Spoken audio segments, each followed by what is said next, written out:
Hello, everybody. Hi. Welcome to our webinar. We are just waiting for a few additional people to join us.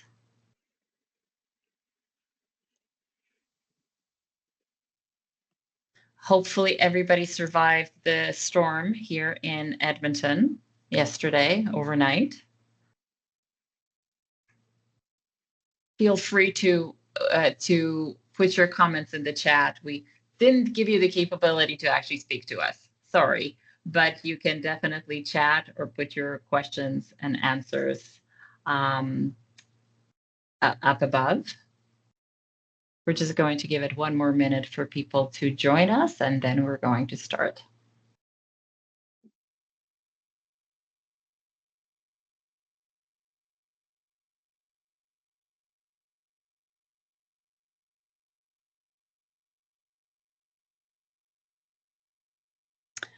Well, let us start out by first myself introducing myself. My name is Dorota Wilkowska. I am the Director of Client Services, and I am here to introduce Tyler Brooks, who is our Manager of Security, Cybersecurity at Accurate Networks. A few months back, we did an in-person event focused on the anatomy of attack. That event was very much focused on giving attendees an example of how an attack actually physically occurs or how an attacker can get into your system and what we as your managed services provider do, what steps we go through in order to deal with that attack and protect you. That event was incredibly popular, very, very well attended. And we heard from quite a few individuals that it would be very beneficial to do this as a webinar, as a recording, in order to pass it on to others, simply for awareness. So this is exactly what we are doing here. I am going to pass this on to Tyler right away to take over with the very, very informative and entertaining presentation. However, I just wanted to point out that, again, either the chat or the Q&A, however you want to use it, please put in your questions throughout the entire presentation. Do not wait until the end. We love being interrupted, and I will make sure to bring Tyler's attention to the questions so that they can be answered. And I'll mute myself and pass it over to you, Tyler. Thank you. Thank you, Dorota. All right, so welcome to Anatomy of an Attack. So as Dorota said, my name is Tyler Brooks. I'm Manager of Cybersecurity at Accurate Networks. Amongst other things, I've been with the company just over 2 years now, and I came up through the security team. So cybersecurity is absolutely my passion. Now, to start off with, I'll actually be presenting the work of an Accurate alumni. Damian Miller McAndrews was an integral part of our security team at Accurate before he was lured away to work as a threat researcher for a cybersecurity startup. He was kind enough to record some videos demonstrating and explaining the kinds of attacks he's commonly seeing in the wild today. So we're going to start off with a bit of a glimpse into the world of hackers in 2026 with a demonstration of how many modern hackers get their tools and access to accounts. Would you think it would be hard to find things like stolen credentials for sale or phishing websites or phishing emails? Actually, it's not that hard at all. There are websites that are very easy to find out there. You don't even have to use things like Tor. And they have everything you could really need. They have tutorials and tools for hacking, for keylogging, creating malware and viruses. And even up here in the advertising, you can see links to sites that sell really whatever you need. This site itself sells a variety of things that the aspiring cyber criminal might need. Look, from Canada, you can buy access to an email address for this domain. In fact, you can buy a lot of different email addresses here. Not only can you buy email addresses, or hacked webmails as they call them, you can buy a variety of other accounts.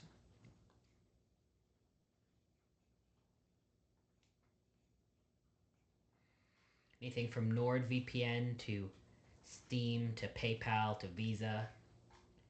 The ones that are more expensive going to be the ones that have more interesting things inside of them. Now, yes, you can buy your credentials, but what if you wanted to send phishing emails? Well, you can buy access to mailers to actually send your phishing emails. You can buy access to remote desktops or hosting providers. These are usually hacked as well, for actually hosting your phishing website or your malware. And to make it even easier, you can even buy the phishing emails themselves, the templates, as well as the phishing landing pages.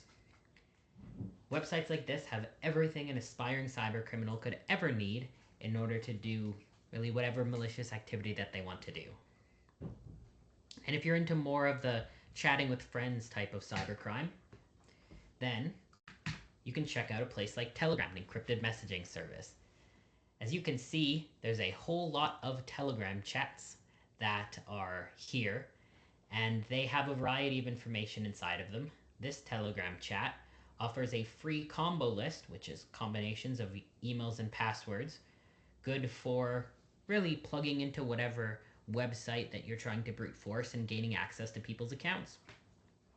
Other pages like this are offering up for sale variety of phishing with 2FA bypass and cookie stealing pages. You can do Office and Outlook, you can do Adobe, OneDrive. And sellers on this as well are even offering access to what are called company logs. So they're saying, I have a bunch of Office 365 accounts with invoices, so they're accounts receivable and accounts payable, that have been stolen, and you can go ahead and add this person on WhatsApp or send them a Telegram message and buy access to these stolen accounts. Cybercrime and places like Telegram and these forums and websites that are all available just on any old browser, any old computer, really are lowering the barrier to entry for cybercrime and making it all the more likely, all the more easy for cybercriminals to do really any number of activity that they want to do. Okay, so you might be wondering why we decided to demonstrate that. These marketplaces, they're not just a curiosity. They represent a real shift in who can actually pull off a cyber attack. The technical barrier has collapsed. You no longer need deep expertise. With some basic knowledge and a surprisingly small budget, you can rent fully built attack tools and go after real targets. There's an entire segment of the cyber criminal economy built around this model, with skilled developers building platforms and essentially franchising them out.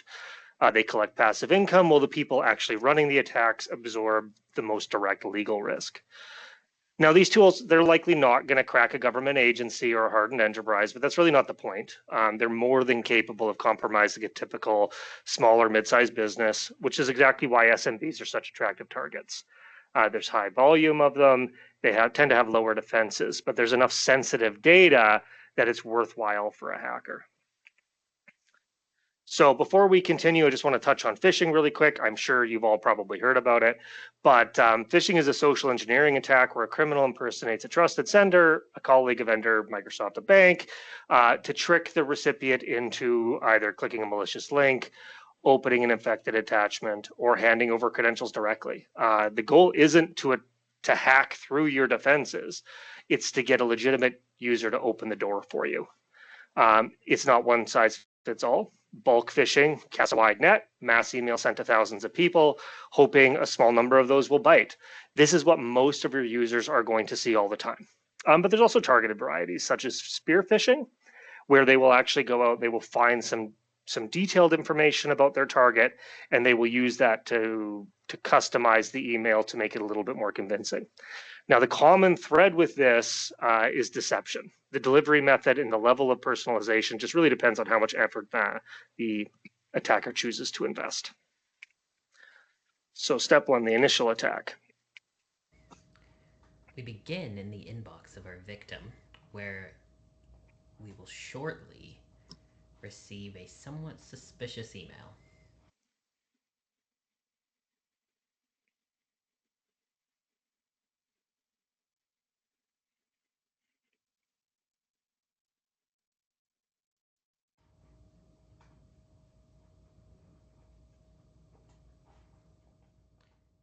Action required.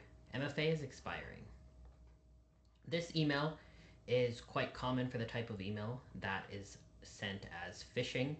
It looks urgent. It tells you that you're going to be locked out of your account.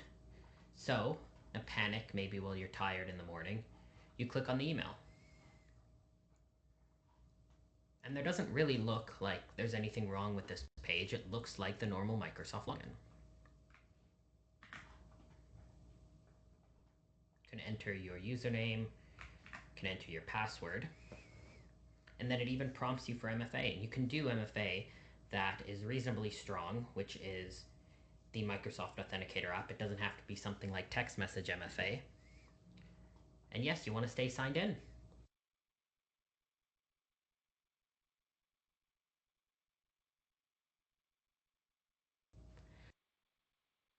Okay, so the example used is really consistent with what my team sees every day. Well-crafted emails that try to instill a sense of urgency, so you react before stopping to think about the message. Now, this isn't only fake Microsoft alerts. We'll see phony RFP and RFQ requests, voicemail notifications, fraudulent transaction alerts. And with the advent of AI, because we certainly can't have a tech conversation in 2026 without talking about AI, the days where bad grammar, spelling, email design could tell you that an email is fraudulent, they're long gone. Even if a hacker isn't a native English speaker, they can use AI to create convincing messages and can even use it to imitate legitimate emails or landing pages very exactly. The login page that you saw after he clicked the link in the email was faked, but you might have noticed it looks exactly like a normal 365 sign-in page, and that's because visually it was 100% identical. It's very rare for us to see a page linked to by a phishing email where the design isn't a perfect fake. And while there are some ways to identify the fake pages, they take some additional time and diligence, and so often they're missed by users. So step 2, gaining access. But now, we can go to the attacker machine, and we can see that we have received a number of things from the login that just occurred. We've received username and password, and we have intercepted authorization tokens. So we can go and look at that session, and this is really either called a token or a cookie. They're used pretty interchangeably, but this is the key to being able to access an account while bypassing MFA. So we can go to, again, our attacker machine. We're on the Microsoft login page. We can use something to import cookies, and it can be a browser extension. It could be a script that we run on the page. What matters is that we put these cookies into our cookies, autofills these, we refresh the page, and just like that, we're in. We didn't even really, at the end of the day, need the password. We just have it. So what he showed you there is the other side of the phishing email equation. This is the type of information that a hacker receives when you complete a sign-in with a phishing page.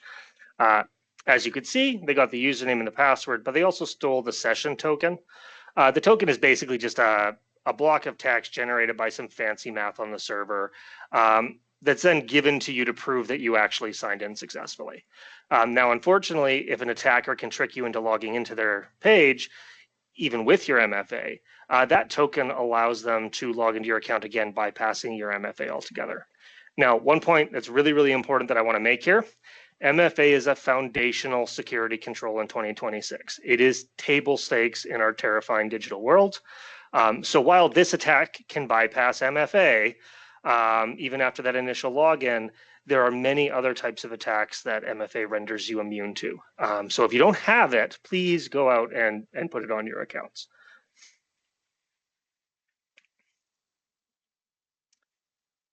So step 3, once inside the account. Now I'm going to demonstrate two things that are pretty common to occur with these sorts of incidents. For the first, we're going to go to Outlook.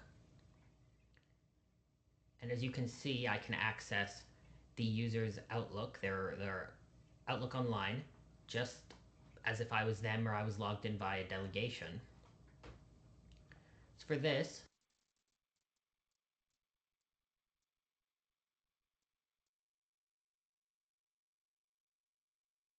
first thing I'm going to do is create an inbox rule. And this is something very common for malicious actors to do. They'll create inbox rules generally in order to hide email, hide incoming email.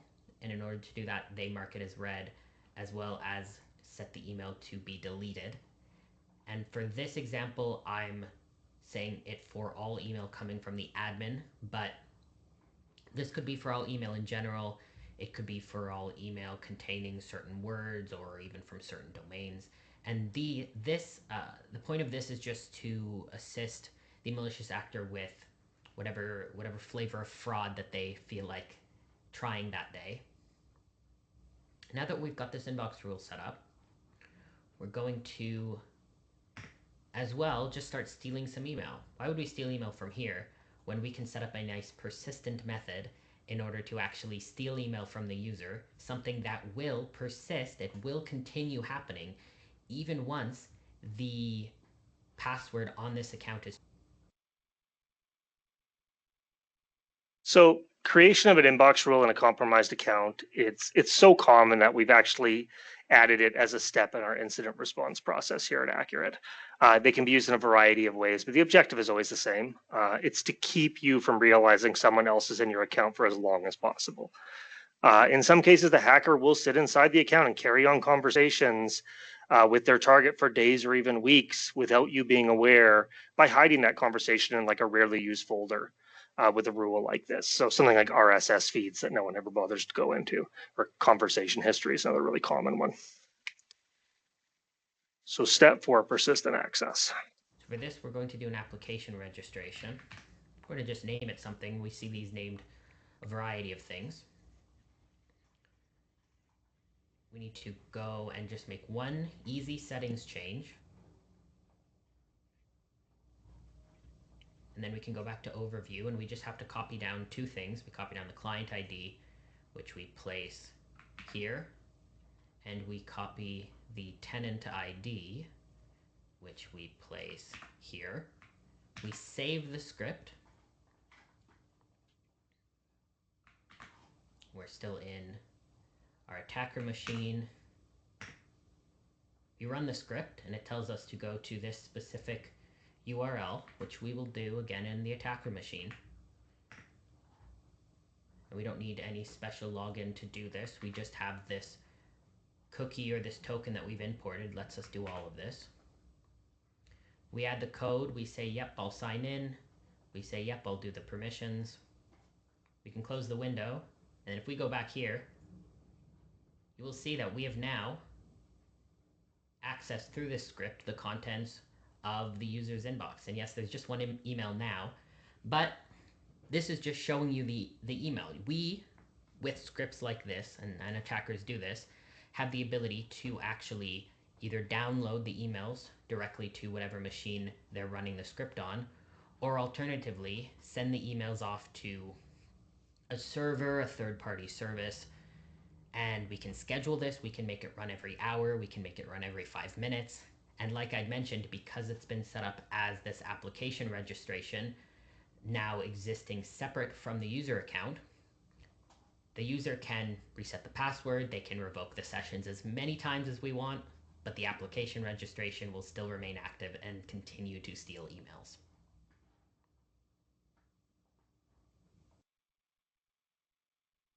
So often, particularly with higher value accounts, hackers want to find a way to make sure they keep access to the account on some level. The process you just saw is one common way that has the added benefit of being able to export an up-to-date copy of your mailbox. The tokens that you saw earlier, they do eventually expire, but with an app registration, the hacker can stay in your account, seeing the emails going in and out, and monitoring them for opportunities to sell that information or else to exploit it. So before we continue on with the next session, I just wanted to make sure everyone knows what a CAPTCHA is. I can guarantee everyone has seen them, but I'm not sure if everyone necessarily knows the term. So CAPTCHA are those only mildly annoying prove you're human boxes that you'll sometimes get when logging into websites. Once upon a time, they were usually enter the characters in the image, into the box and hit verify, and those characters are like weirdly positioned and kind of hard to read. These days, they're more often something like, here's a grid of 9 images, select all the images that have a bus in them and hit submit. What Damien's going to discuss next is a relatively new attack that exploits how people have been getting used to these kind of weird changing types of capture requests for nefarious purposes. Now we're back with our victim PC, and we will look at another way, another very common threat. People in corporate environments and home environments are impacted with malware. Now, the most common intrusion vector for this specific type of malware is actually via searches from Google and Bing. And there's two ways. There's SEO poisoning, where the malicious CAPTCHA, which you will see shortly, is actually in the sponsored results, because this URL that you see here isn't necessarily the URL that this link goes to. And the second is compromised websites. So we have what looks to be a very, very normal, very, very legitimate website here. But you'll see that if we click on it, we get redirected to this fake CAPTCHA. This is oftentimes what the fake CAPTCHA looks like. It will be Cloudflare, or it will be Google reCAPTCHA. And it tells you, copy this verification code, do your Windows R, do your run, paste in the command. And then by the time that you realize that maybe you shouldn't have done that, it's already too late. We can go back to our attacker machine here and see that we have managed to exfiltrate a number of things. The first is that we have exfiltrated some cookies. And the second is that we have exfiltrated the contents of the Chrome saved passwords. And by looking at this, not only can we see the username and password for the Microsoft login, but we also see the username and password for something else that's interesting. So we can take this, we can copy our username and password.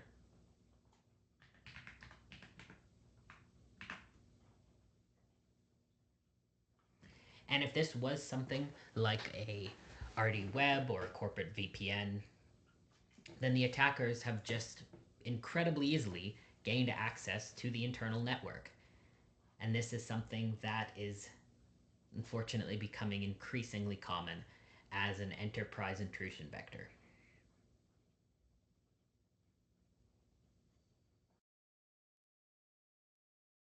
Okay, so the industry term. Sorry, go ahead, Tyler, so sorry. Yep. So sorry. When I ask questions, I'm going to rudely interrupt you. We have a question, and I have a feeling that you're going to get to this later on, but I just wanted to address this. Somebody is asking, is there any way that Accurate can monitor if a phishing email has been successful and this stuff is happening in the background? Yes. So we, with all of our clients, we have a tool that we deploy that monitors your Microsoft 365 accounts for various activities that could be indicators of phishing. So the big one is a sign-in from a weird location. So, all of the sign-ins on this account are from Edmonton. Well, suddenly it's signing in from Germany. That's kind of a red flag, and it'll actually alert us and take action automatically to lock the account. But even in cases where maybe the sign-ins aren't obvious, it'll look for things like the inbox rule creation and that kind of thing, and lock out the accounts automatically in those cases as well. Okay, thank you. Absolutely. So the industry term for the attack Damien just showed us is click fix. As he said, it's become very common over the last year and essentially tricks the user into running a command on their computer without realizing what's happening. Now, at that point, they can steal information, as he had demonstrated. They can download software onto the system in the background. They can make configuration changes and so on, all the while the user is going about their day as normal. So that's it for the attack section of this. Now, one of the really truly scary things about this is that everything Damien did took less than 10 minutes. Didn't require any specific targeting of accounts or organizations. These kinds of attacks, they can be performed en masse with minimal effort and potentially result in the compromise of hundreds or thousands of systems or accounts. While targeted attacks certainly do happen, the days of security through obscurity, where you won't get hacked because you're not big enough for anyone to bother or long gone. It's just too easy to find random accounts and then exploit them first and then figure out what they do. Now, once an attacker has gained access, they will take the time to determine what they can do with that access.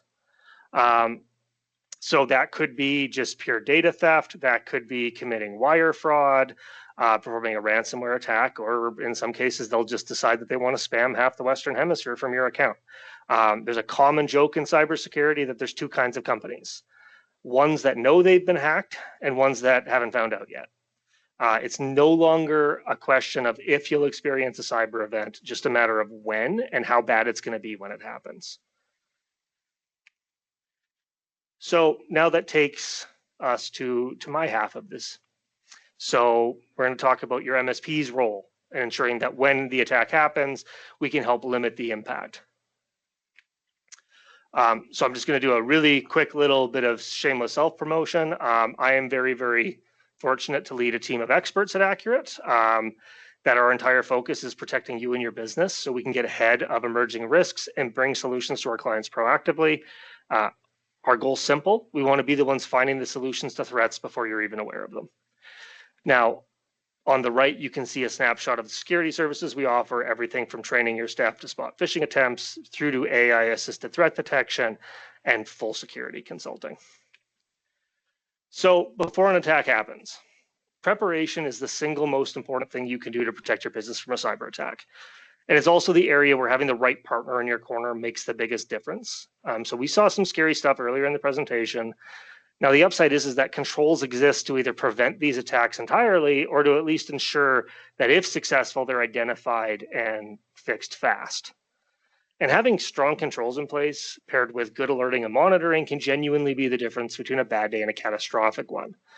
The why is really simple. The longer an attacker is able to sit quietly inside your environment without being detected, the worse things are going to get. More time equals more access to private data, equals more opportunity to move through your network, equals more damage done. Time really is the enemy here, and an effective early warning system is your best tool. Now, a big part of setting up that early warning system is understanding what normal looks like for your business. Every organization is a little different. If all your staff only ever sign in from your office, a login attempt from another country should trigger an alarm. If you're a company that has people working all over the world, maybe not, because we don't want to be locking people out over the course of their normal day. So getting that baseline right means fewer false alarms and faster response times when something really does happen. Now, we'd also go about identifying your most critical systems before anything goes wrong, and there's two kind of key reasons for that. For one, we need to make sure we know what your critical systems are so we can make sure they're protected to the absolute max.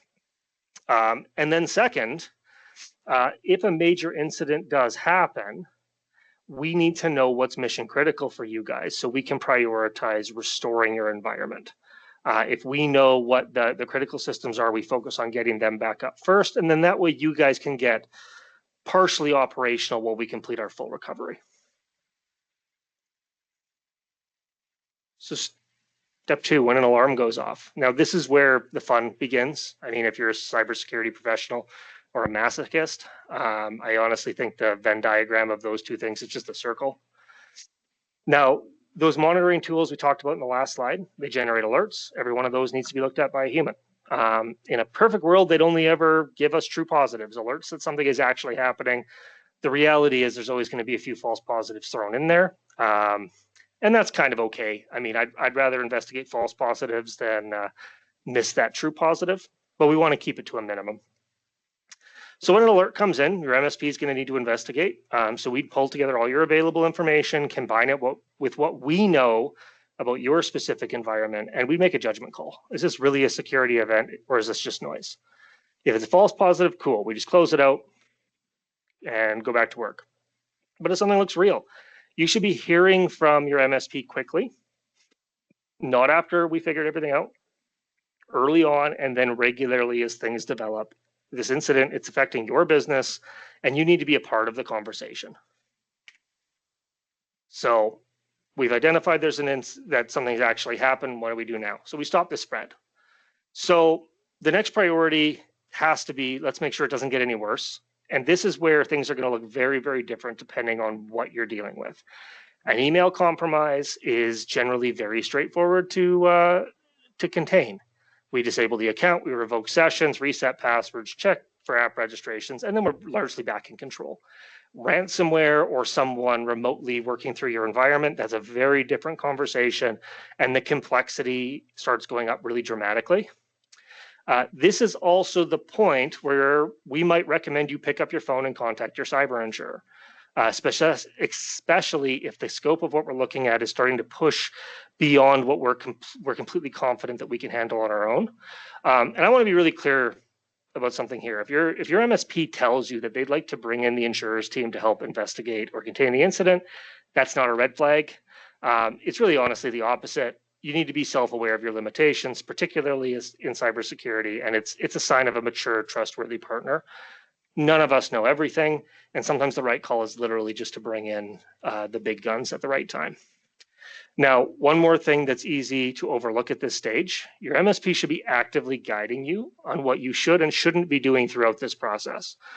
Your instinct is naturally going to be to start shutting things down, unplugging machines, start trying to clean things up. That's understandable. You need to get back to work. But making the wrong move at the wrong moment can destroy evidence that the investigation is going to depend on. So please, before anyone touches anything, make sure you're talking to your MSP first. So once we stop the spread, we need to understand what happens. Now, how deep your MSP is going to go into the forensic side of things is going to depend on a few factors. Their capabilities, what type of incident you're dealing with, and how serious it is. To give you a real example, at Accurate, our security team, we spend a lot of time dealing with business email compromise, which is essentially a hacked email account. We're very comfortable in that environment. We know how to assess whether sensitive data was accessed, whether our tools move fast enough to kick the attacker out before they could do any damage, and what the overall impact looks like. That's completely in our wheelhouse. On the other hand, if we're dealing with what's called hands-on keyboard access, which means a threat actor is remotely connected to a machine, sometimes in your network, and is actively working on it, in that scenario, we'd be a little bit more likely to step back and recommend letting your cyber insurer's forensics team take the lead. They have the resources to specifically built for that type of investigation. And frankly, the evidence in those situations is very fragile. Too many people poking around can compromise the investigation before it even gets properly started. But there is one thing I really want you to take away from this. The decision to engage your cyber insurer is always yours. It's your business, your systems, your data. Your MSP's job is to give you honest, informed recommendations and then to fully support whatever decision you make. We're advisors in the moment, not the decision maker. You're in the driver's seat. So next, let's assume you've brought your cyber insurer in. They're going to bring serious expertise to the table when it comes to investigating what happened. But there's one thing their team won't have that your MSP does, and that's intimate knowledge of you and your environment. We know your systems, we know your network, we know how your business operates day to day. That context is genuinely invaluable when an outside team is trying to get up to speed quickly in the middle of a crisis. Our role during this phase is to be the bridge, helping the insurer's team get access to what they need, get tools deployed onto systems, answer the technical questions, and make sure nothing's getting lost in translation between the technical world and the business decisions that you need to be able to make. So really think of us as your interpreter. When your insurer's team is having technical discussions, your MSP should be involved in that conversation. If they're having conversations with you about breach counseling, that kind of thing, we don't necessarily need to be in that room. But when it comes to technical matters, we can help you understand what's being said. We can ask follow-up questions on your behalf, and we can make sure that the information going back and forth is accurate. No pun intended. All right, so here we are at the finish line. So the insurer's team, they've done their work, the incident's been investigated, and you've got a report in your hands with recommendations on how to make sure this doesn't happen again. So what now? The first thing that should happen is a meeting with your MSP to sit down and actually walk through those recommendations together. We'll go through it with you, help you understand what each recommendation actually means in practice and what it would cost to implement and what the operational impact looks like for your business. That context is going to matter a lot when you have to make those decisions. Now, from there, we'll try to help you triage the list. So we'll flag the things that you really need to prioritize. The controls that'll have the most meaningful impact on reducing your risk. and the ones where there are real consequences to saying no. We'll also identify the low-hanging fruit, the changes that might only move the needle a little bit, but they're quick, cheap, and easy to put in place, and they're often worth doing early just to sort of get some wins on the board. Now, ultimately, everything we're doing here comes down to risk. The goal is to get your risk down to a level that you're comfortable with within your budget and the operational realities of your business. Cybersecurity should absolutely be seen as an investment in your future, but that doesn't mean that every recommendation has to be implemented tomorrow. There's nothing wrong with spreading some work across quarters, tackling most critical items immediately, and phasing in the rest over time based on priority and budget. And that, in a nutshell, is where your MSP fits into all this.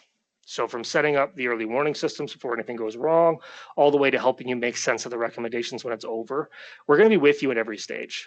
Our job isn't just to help you keep the lights on, it's to be a trusted partner when things get hard, to be honest with you about what we can handle and when to bring in reinforcements, and to make sure that you come out the other side of an incident in a stronger position than when you went in.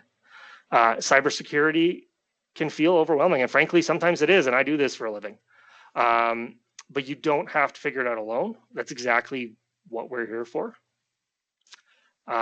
And that's it. You don't have to listen to me anymore. Thank you very much for listening. Does anyone have any more questions?